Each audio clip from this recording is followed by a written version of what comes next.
of something. Cilantro. Okay. I had I had some. I just ate lunch. What time is it? 2:30. Yeah. I just had to like grab a quick bite to eat in between the last two meetings of the day, so I had some fajitas. Oh, And I had nice, a piece of cilantro stuck on my. So. Watch the behind the scenes recording of the podcast on YouTube so you can catch cilantro on the teeth moments. That's what it's all about. That's why we do these. That's why we do it. Keep it real. Yeah. Keep it real.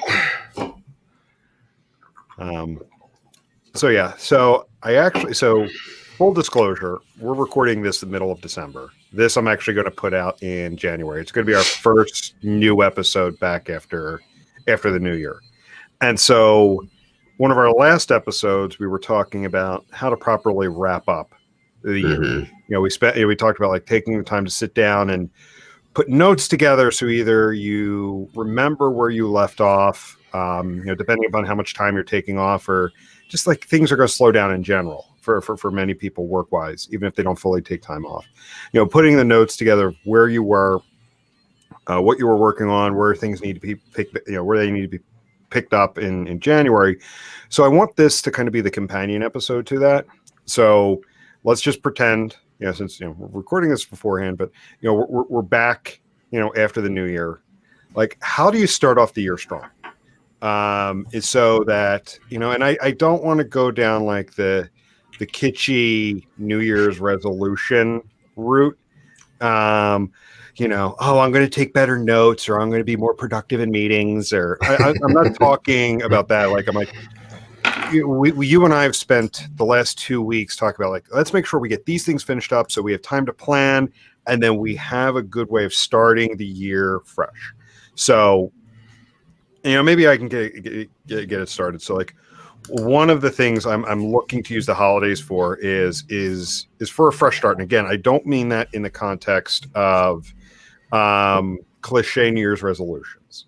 I'm trying to wrap up things, get them to a point that we can call them done with clients, so that we can come into the new year starting out, like having like one of my end of year things is putting together notes and putting together ideas of where to kick off, and then coming back, having some I don't want to say big things, that sounds so corny. Having mean like New Year's resolutions?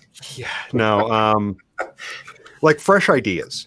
Like these are things that have been deprioritized because as the year went on, we got really stuck in the weeds, and we put a lot of emphasis on items that turned out to be low priority. So instead of just continuing that trend, using the time off at the end of the year as a fresh start, and then having those ideas to then pitch to clients coming into the new year. So for me, one of the ways I'm trying to start off the new year right is having some ideas to go in with, so that we don't fall back into a reactive state of just any little thing that comes along. Yeah, and it's hard because I think a lot of kicking off the new year is tied back to our last episode, ending the year. And it's the problem that so many businesses, and in fact, so many people face. And I think you said, well, we don't want the conversation to be about kind of like New Year's resolutions, but that kind of should be the conversation, because I think that is a challenge that so many of us face, in that we kind of take this cutover from one year to the next as this, instead of an artificial kind of boundary, which it is, it's really just another day. We kind of put this monumental, it's a completely new year. We're like, wipe the slate clean. We're going to start over. And I get it. I get that kind of feeling of feeling refreshed, that you have a clean start, especially after this year. I mean, we've had so many challenges from so many different areas. Everyone's begging, like, let's just get to 2021 and start over. But what are we talking about? It's just another day. Like when the clocks switch over, nothing magical happens, and all of a sudden it's a different world. It's the same place it was yesterday. And I think one of the drawbacks of the kind of clean slate New Year resolution approach is really twofold. Number one, It's that by kind of wiping that slate clean, we also wipe clean everything kind of good that we got from the year before. And I'll use this to tie into business. We wiped the slate clean, and it's like, okay, even though last year was a challenge, we're now psychologically wiping away the things that went well and the things that we learned, and being forced into a new way to interact with our customers. And we're kind of fundamentally wiping that from our memory, because it's like, new year, we're going to start with a clean slate. I'm like, are we? Really? I mean, we're starting with where we were yesterday. Um, and so it's important to keep that perspective in mind. But I think the bigger challenge is that this kind of arbitrary cutover and starting a new year is, so many people look at it as starting from a dead start. We're going to wipe the slate clean and it's going to be a brand new start. Well, what happened to all that momentum that we built up and things that we were doing so well? Now we're going to take 1-2 months just to ramp back up. And then all of a sudden, like, almost 20% of the year is gone already, just trying to get back up to speed. It's a trap that we all too often fall into. And it's not to say we shouldn't take downtime. We shouldn't take time to recharge and kind of let those things go for a bit. But it's more saying, how can we keep what we learned, the momentum, so when we do pick it back up, we're not starting back at zero again. Because if we have to start over at zero every year, it's going to be really hard to get any kind of distance down the road. So I think that's problem number one. And problem number two, and I'm glad you brought it up, is kind of the New Year's resolution approach. It's good timing. I tweeted something that I guess reminded a friend about a book called Atomic Habits. And I don't know if we've talked about it or you recommended it. Someone recommended it, and it has been sitting in my Audible queue for about a year. And just last week I tweeted something, and it's one of my friends tweeted back. It's like, "Oh, you're reading Atomic Habits." I'm like, "No, it's in my list. I need to get to it." But apparently something I said reminded him of it. So I started listening to it last week, and man, is it resonating with me. And one of the big things, just in the first couple chapters, is this idea of these audacious goals and resolutions and things we set out, oftentimes go unfulfilled because we're focused on this huge monumental outcome rather than the systems or the processes or the steps that it takes to get there. And the first few chapters of the book kind of argues against goal setting for that reason, that, we set these goals like, I'm going to, starting January 1st at, right after midnight, after I binge on New Year's Eve, I'm going to start, to lose 50 pounds. I'm going to lose 50 pounds. That's my New Year's resolution. And it rarely happens. And the author of the book is arguing that rather than that making your focus, why don't you focus on the systems or the templates or the frameworks that support what you want to get to? So rather than saying that, why not say, well, in January, I'm going to, instead of eating 5 Big Macs a week, I'm going to eat 3. And then in February, instead of walking 1,000 steps a day, I'm going to walk 5,000 steps a day. And you start to build these little pieces that create this bigger outcome. And before you know it, you've reached these monumental goals without even thinking about the goal. And that's also, I think, a struggle with businesses as well. In the first of the year, and we're kicking off, it's like, okay, 2021. And these are the massive things we're going to do, which, again, I think it's completely fine to set that out. But the day-to-day and how we get there is thinking about the fundamental kind of frameworks that we use to get there. And to me, that's really where I've been putting my focus as far as kicking off 2021 is, and we use the kind of that GIST framework internally, right? Like, we have these big audacious goals, like 5 years from now, I want X, I want to be able to do X, or I want to say we do Y. We evaluate that every once in a while, but the bulk of our time is spent, well, what are we trying to get done this month? And what are we doing this month that's going to unlock what we're going to do this quarter? And it's those things that really move things forward. But it's so hard to think that way. We're pre-wired to set these big goals and chase your goals, chase your dreams, right? Set these like audacious New Year's resolutions. And we're 3 weeks into January and it's like, screw it. I'm off. I'm done. I'm not going to do that anymore. And we quit, right? Mm-hmm. So, and then that's why, and that's why I wanted to say, I didn't want to go down the route of New Year's resolutions, because exactly for that reason, people set these large these large goals, they're completely unrealistic, or at least the goal isn't realistic. The time frame of the goal is unrealistic. Like you mentioned, I'm going to do one more binge New Year's Eve, and the New Year's Day, I'm going to start working toward 50 pounds, losing 50 pounds. But they want to see the 50 pounds come off in 2 months, in 3 months. Yeah. Well, they want to see the 50 pounds come off without a framework for how to get there. Yeah. Right. We can't think our way there, Yeah, I mean, I want a $10 million house on the beach in Southern California. Well, geez, that's a great idea. But there's probably a lot of things you have to do to get there. I can't just wish it and, think positive thoughts then make it happen. We have to think about the operational pieces, the frameworks that we have to put in place to do the actions that are going to get us to that point. I don't really want a $10 million house on the beach. Oh, that's I do want a house on the beach, though. Yeah. Yeah, I eventually want to move to a nice small town, preferably a beach town. Yeah. Cool vibes. Yeah, exactly. Those are our people. Yeah. Just a mellow small town. I'm not in the city, but I'm pretty close in the suburbs. So I want to move out a little bit further. But apparently wherever you're at, there's a lot of traffic because it takes Randy an hour to get to your house, and it's 3/4 of a mile away or something. Oh yeah. Especially the route he came the last time. He decided to go down this one road, which after 3 p.m. is a parking lot. Mm-hmm. So you're pretty congested. Yeah. Because that's the thing. I forget who I was talking to about this. Where I'm at, it's classified the suburbs. But I think what you've seen emerge in the last 10, 15 years is, a classification that is between urban and suburban. Mm-hmm. So, and we're kind of there. We're not urban, but we're also a little more congested than your typical suburban neighborhood. So how far outside of Philly are you? 25 minutes. 25 minutes we can be in Center City, Philadelphia. That's similar to me in Salt Lake, about 25 minutes away. Yeah. And there's a lot of people. The reason why this area and some of the other surrounding areas are so congested is people moved from the city to here, but we're right along one of the commuter rail lines. Mm-hmm. So people at least before COVID would jump on the regional rail and commute into the city. Got it.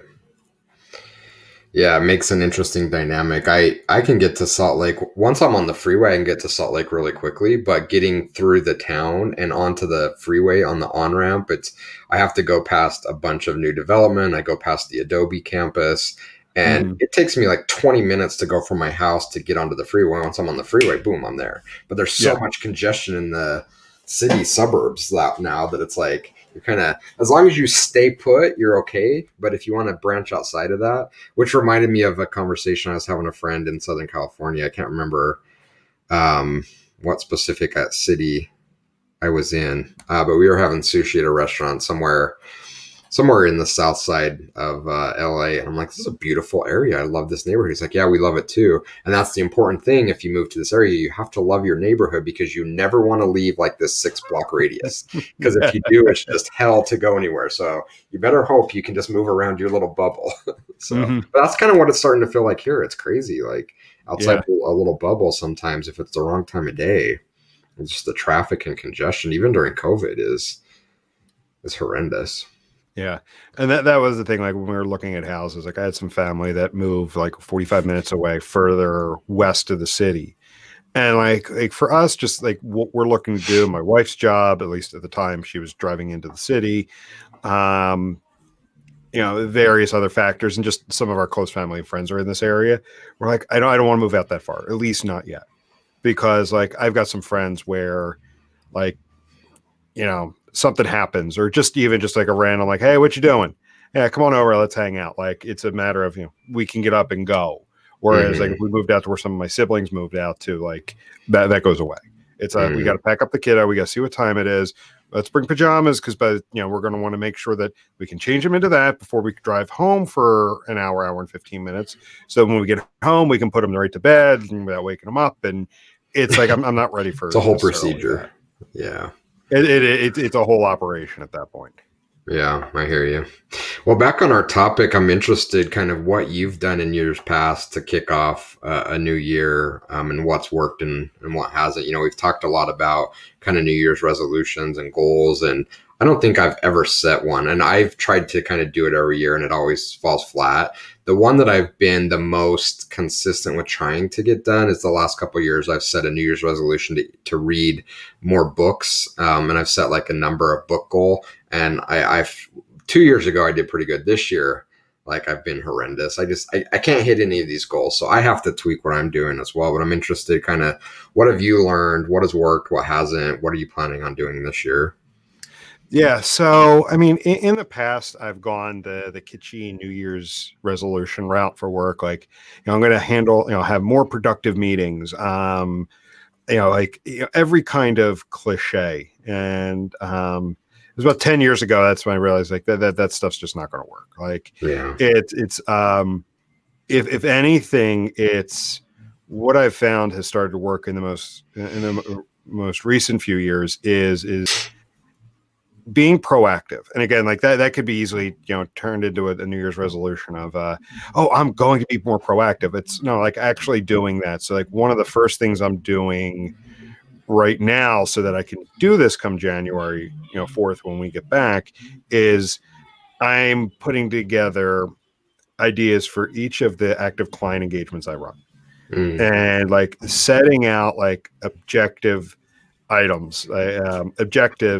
that are, God, I'm gonna say, here we go. Here come the cliches. Are strategic in nature, but having like some ideas coming in. So when we first get back, because that's the one thing, if we all notice with clients is to that point, like, like for most of our clients, their business is like a flywheel. Everything gets quiet, and then it takes 3 weeks into January to get moving. Yeah. So if I've realized over the last several years is if I don't come in with ideas for our stakeholders right out of the gate, we waste 3 weeks Mm-hmm. just waiting. And Yeah, and a then, good chunk of the year is already gone by the time you get going again. all the next thing you know, what happens then is we fall into a complete and utter reactionary state. So we stop being the consultant and we start becoming a contractor. Mm-hmm. So I think that's it. It's not just saying I'm going to be more proactive starting in January. It's going into January with a list of recommendations so that first week we can take them to the client, and since they've got nothing else yet, they're waiting for other parts of the organization to spin up what they're going to do. We're able to get moving on them. So we don't either fall into the trap of just being reactionary, or we don't fall into the trap of things that are, secondary, tertiary, low priority items, then just become the majority of the work that we're doing. Yeah, yeah. No, I mean, I think it is. Again, that's kind of my thought as well. Is and I like the flywheel visual.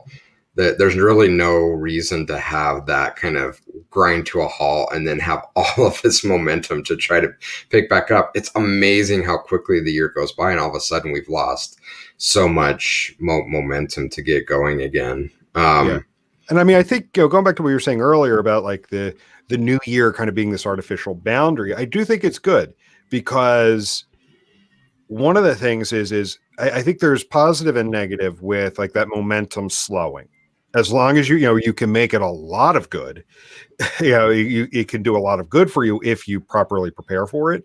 But one of the things, it doesn't just stop, say, positive momentum that was happening. That artificial boundary also helps you stop, momentum moving toward things that aren't as productive. So one of the things, like, just toward the race toward the end of the year, sometimes is you get stuck in this mode of everything being a top priority to get done, and you lose perspective on what is truly important for your business and your client's business. So everything becomes important, whereas that artificial boundary can help you say, okay, like these things that we were focusing on, like, we're either not making any progress on them, or they're actually not very important. And here's why: because the break has given us a chance to really reflect on it. Let's just call them done, and let's start focusing here.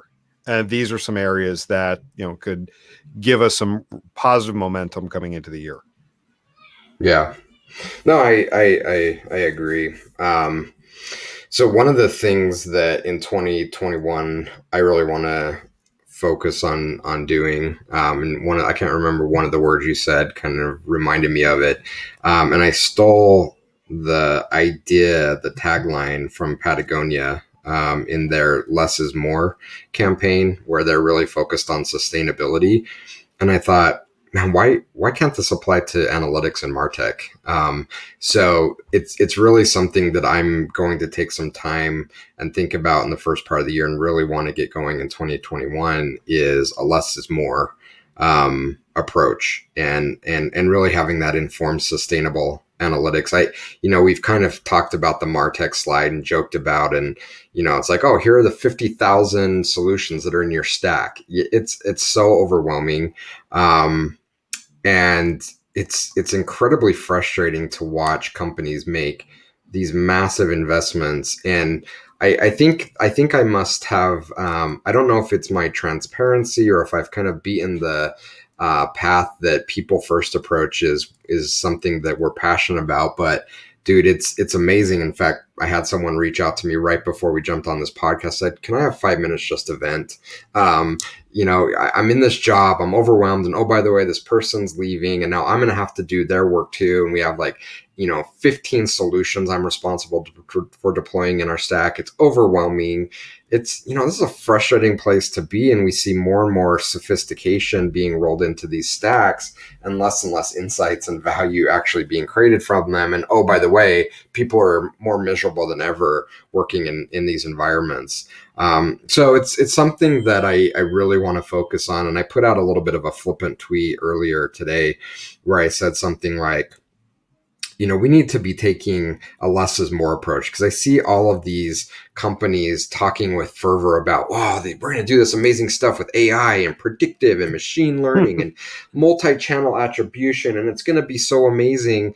And I said, the crazy thing is most of these people couldn't tell you how many people go from their add to cart to their purchase page. And it was kind of flippant, but it's I think really true. Like, think about the number of people you've talked to over the last 15 to 20 years in organizations. How many of them do you think really could tell you with clarity and trust in the data the very most simple metrics about their conversion funnels? I could tell you that there's many that can't. I'm not going to say all, but that those most basic things, either they don't know, they've gotten lost in all of these other micro conversions, or the data is just wrong.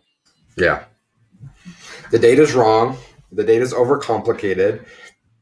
A lot of them, they don't even know where to get to or find the data. So sure, if it's you and me and we're talking with people down in the trenches, maybe they would know, but take a half step out. Like, does your marketing manager know? Do your product managers know? I guarantee you, like, a level up probably doesn't know. And we're talking about the most basic, simple things. So I don't want to get completely off track, but talking about kind of new year, kicking it off right. As much as I don't like the clean slate example or concept, I do like the idea of, like, let's do something to lighten up a bit, to do something more productive and more meaningful. So anyway, I don't want to get sidetracked, but dropping a little bit of seed that's going to be a big area of focus for me in 2021. Less is more, sustainable analytics, do more with less technology, more people. Mm-hmm. No, it's actually one of the things I've talked to Hila about for one of our clients. I've been talking to her a lot lately, and I said I want to come into the new year and really push them to go in and really declutter their implementation. Their implementation has gotten cluttered over the last 4 years. There's been a couple stakeholders that we've had since the beginning. And like with the current stakeholder, there's certain things that a stakeholder 3 years ago wanted that was implemented that I know there's at least 4 of those kind of things that aren't being used today. So why are we maintaining them? Why are we using them? Let's do a detailed clean out of it, and let's cut back and really let's focus on what they need, because they are one of those clients that they get distracted with the shiny object. And if we don't have a plan like that to make recommendations like that, when we come back in the new year, we will absolutely turn reactionary, and a year will go by, another year will go by, and like we there are certain things that we could have done that would have made a difference for the business, but they got lost with all of the other lower priority things. Yeah. I like that. So last episode we talked about kind of holiday traditions. Is there something similar for the new year? I mean, from a personal or a professional standpoint, are there traditions that you look forward to starting out the new year? We kind of talked about the kind of depressing downside of New Year's resolutions that never work out, but are there other traditions that you do look forward to kicking off a new year? See, here's the thing. Like, I know, like, for a lot of people, there's this great meme out, and it is totally apropos for this area. December, it's like the bright lights. It's the winter wonderland. It's it's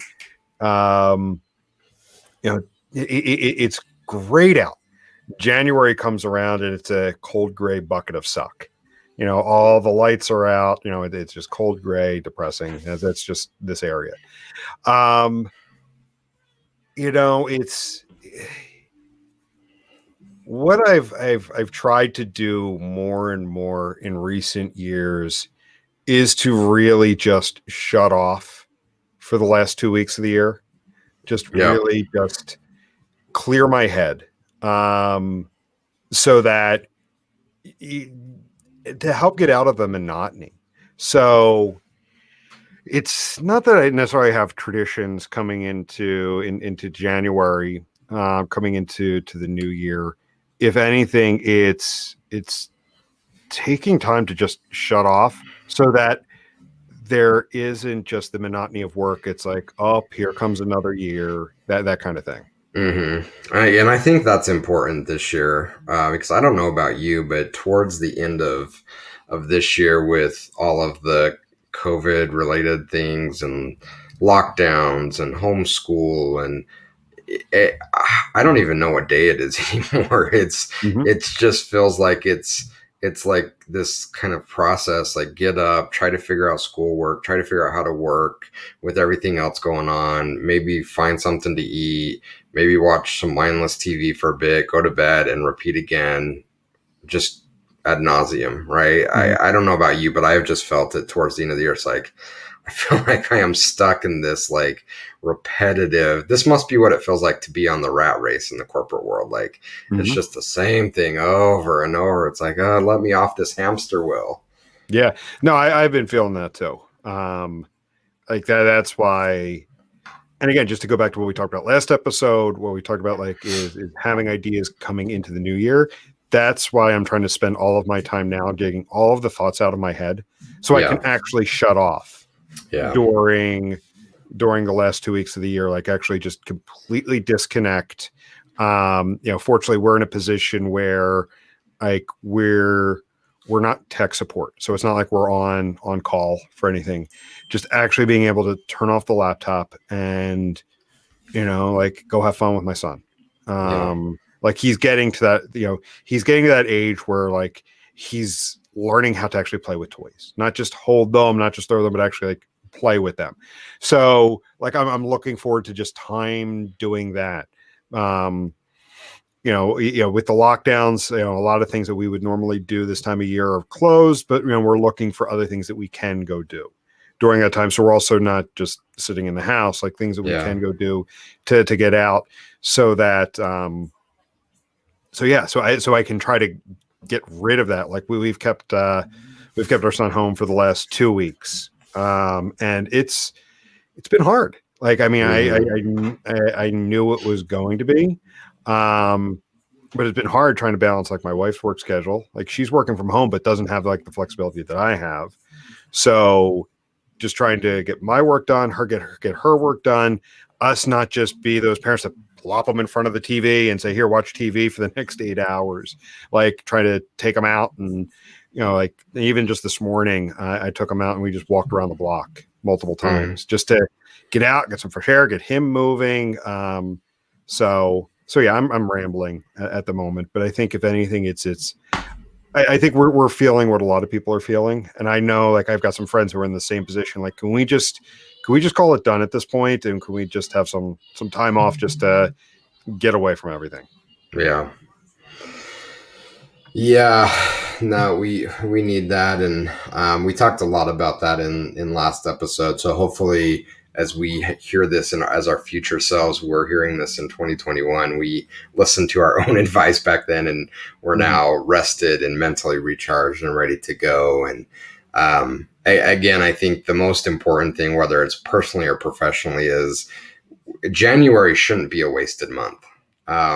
And unfortunately it is in so many respects. I love your flywheel example again. Like, it takes so much to stoke the engine and get that momentum going again, that I hope we listened to our advice. We kind of mentally and physically recharged, and we did the planning, we did the thinking so that we could keep the momentum going. And it's now the first week of January, and we're close to hitting on all cylinders again. Can I throw some more buzzwords in here? I can try. Yeah, go for it. But I think that's why I wanted to have this as a separate conversation from the prepping. And again, the disclosure we made at the beginning is this episode is going to air in January. We're recording it in the middle of December. Yeah. It's first, it's you need to do the planning, but then actually executing on it come January. And I think it's important to not just talk about the planning aspect. It's to actually execute on what you planned. So if we take the advice of what we did when we talked about last episode, where it was, let's actually plan out what we want to do come the new year, but then don't actually execute on it, then all that time is wasted. You wasted the time leading up to the break, and then now you're wasting time after. For sure.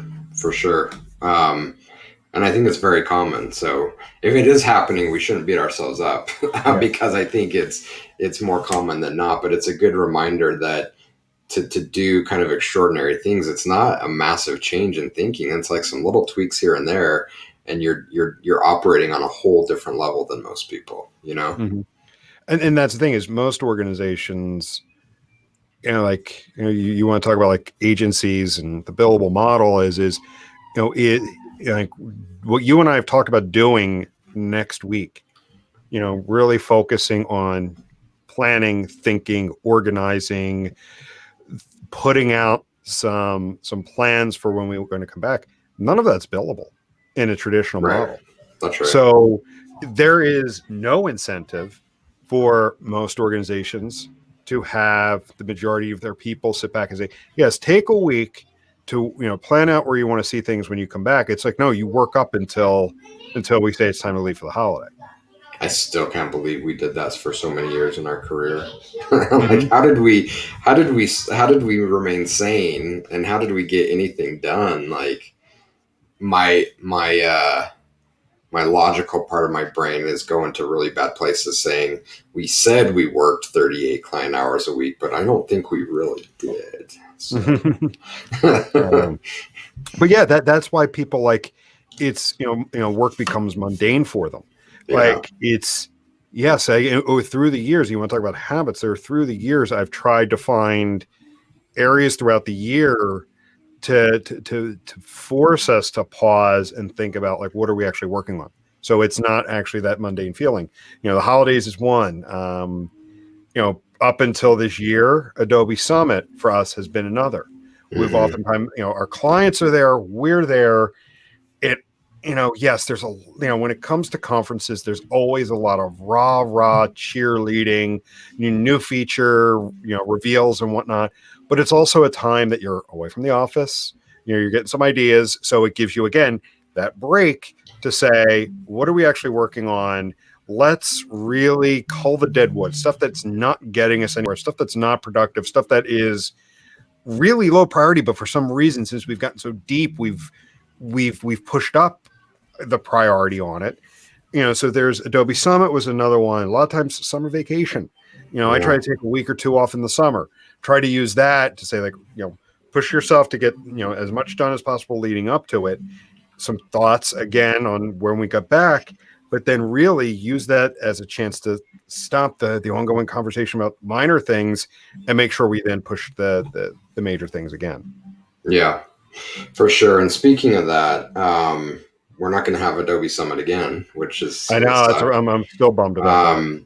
So we're going to have to find a way to somehow replicate that, and hopefully in person. So hopefully middle of next year or so, we're in a better place that we can Yeah. replicate that, because it's been too long. It's hard. It's been hard, you Hmm. know. I mean, So like, that is, I know for us, that conference, it's a chance, it's a release.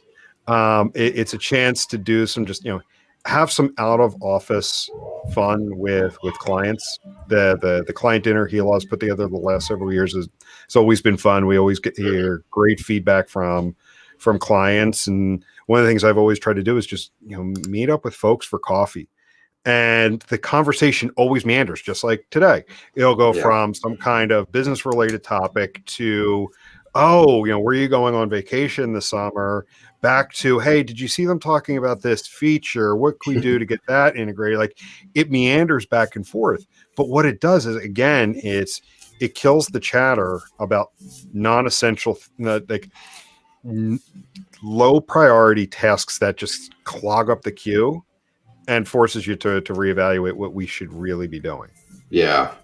It's such a good point. In fact, Jen reminded me we should take and I'm sure we've had episodes in the past like this, but Jen reminded me that we probably should do a new episode on how to be successful working remotely. Because I think all of our previous episodes were in a different world. It was pre-COVID. We kind of talked about our setup, and the reason why it came up is one of our clients reached out and said, by the way, I know like this isn't what you guys consult on, but we're really struggling with onboarding new employees remotely. Would you guys mind giving us some like information, maybe a quick training session on what you guys do? Um, so I've been putting some thought into it, and that point you brought it around these meandering conversations is one that I mentioned to them. It's like it's so important to be able to have that time to avoid this like burnout and like all we do is work. And it is like right now, if you think about it, we should have all this flexibility and autonomy, but every conversation is like, well, we have to just talk work, and it's so focused on work, and everything we do is work, and everything blends together. And it's like, that's never how it worked in the office. There's so much like chit chat and small talk and talking about your vacations. And that may seem like wasted time, but it's not. It's so critically important, not only for relationship building, but for just keeping employees sane and Mm-hmm. rested and ready to go. We can't be all work all the time. Yeah, I mean, we need to be thinking about it, kicking off this year, 2021, because we're still going to be forced with a lot of the things that we had in place to get around that are still not going to be there in the first part of this No. year. Hopefully, the middle to latter part of the year, it starts to become a bit more back to where we could do that. But for the next 6 months, I think we need to be really attuned and proactive to the fact that this is a very foreign way of working for so many people. And Mm-hmm. in order to keep us mentally healthy and connected as a team and connected as suppliers and companies, we have to be proactive in figuring out ways this year to figure out how to create that human connection. And it's not just going to happen organically. Like we have to deliberately put thought into how to make this happen. Yeah, I mean, if burnout was a real thing before, like, I mean, it's going to be really bad. I'm Like, addicted to this this year. stuff, by the way. What's that? It's not like I can't say it. So, Arnold Palmer. Oh, okay, nice, nice. But like, yeah, like, So I mean, delicious. burnout was a problem before. It's much worse this year. Um, Yeah. like, people, like, I remember when the company I was working for early in my company gave everybody Blackberries, and of course, Blackberries. yeah, I was maybe 22 at the time. I'm Yeah. like, oh, that's so cool. And the one guy's like, no, it's not, because what Yeah. this means? The people who were paying You're for this always expect you. connected. Yeah, he's like, they expect you to be reading and replying to this stuff at 7 o'clock at night. This is a tether to the office. Yeah. My So now first. people Go people ahead. really are tethered. Yeah. It is. It is. And I think it's important that we figure out, again, it's not just going to happen organically. We have to be deliberate in figuring that out. But you reminded me of my first job out of college. Everyone on the team had a company cell phone. And I think I had a cell phone. It was the old like brick phone. That Mm-hmm. was my cell phone. And it had like, I can't remember, like not very much, like an hour or 2 hours of talk time a month. Maybe it wasn't even that much. I don't know. It was like for emergency use only.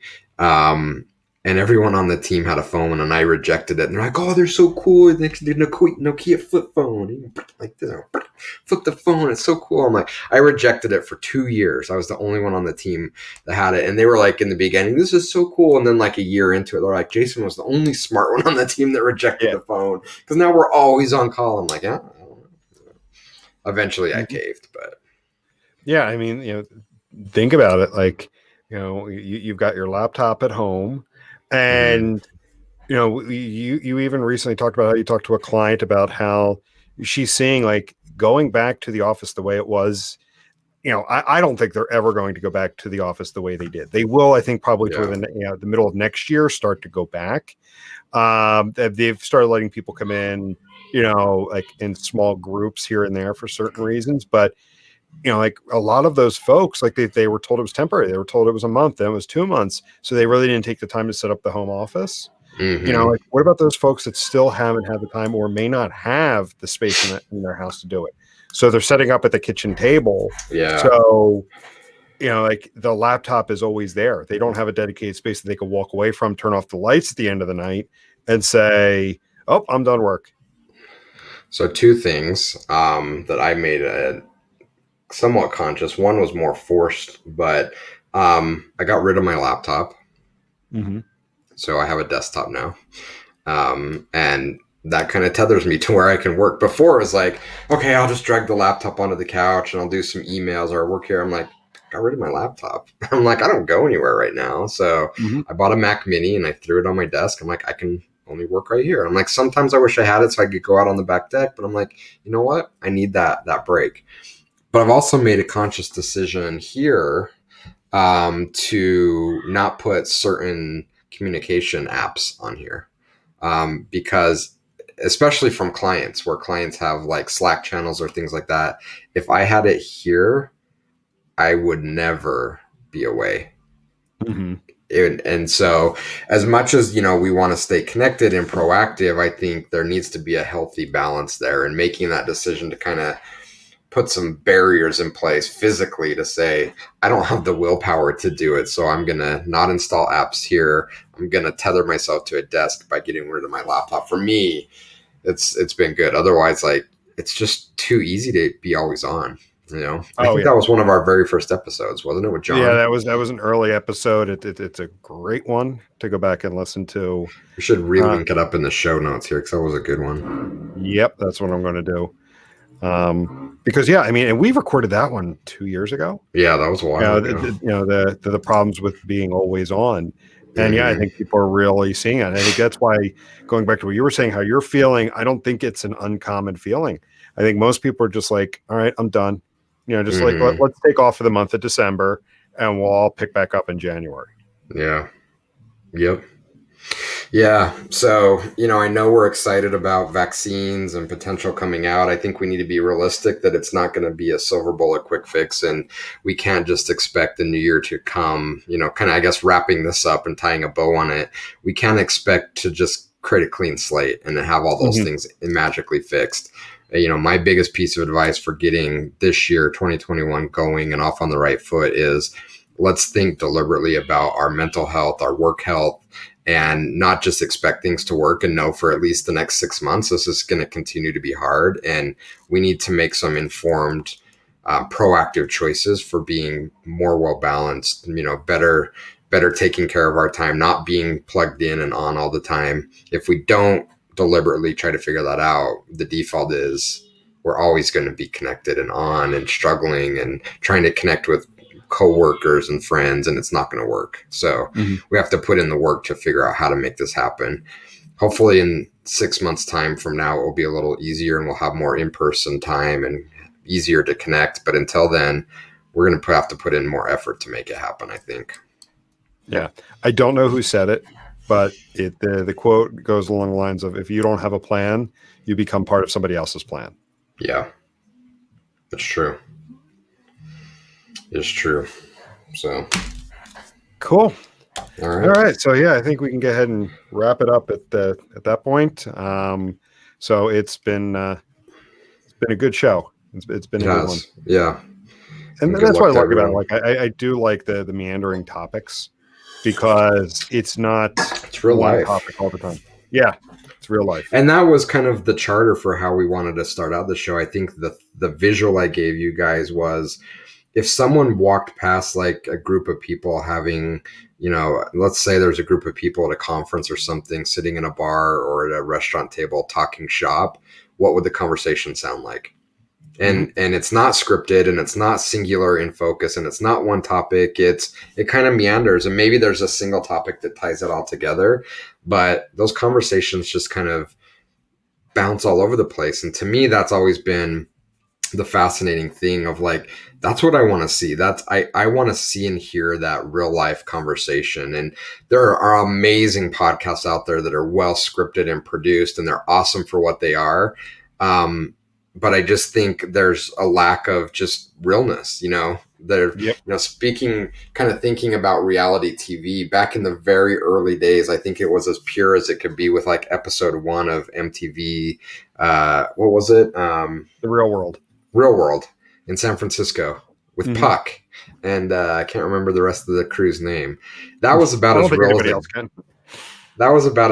as it was. And now, like, all the reality TV we have on TV is so fake and produced. And it's like, I just want to see real life. As boring as that sounds, like, to me, that's compelling. Like, there's just something about real life that is of interest to me. And I didn't want to create another podcast that was a list of questions and pre-scripted and sticking, like, how would it be to just drop in on people talking shop? And what does it sound like? That would be amazing. Yep. So Anyway, off my soapbox. No, not a problem. Cool. So we'll go ahead and wrap it up there and catch everybody later.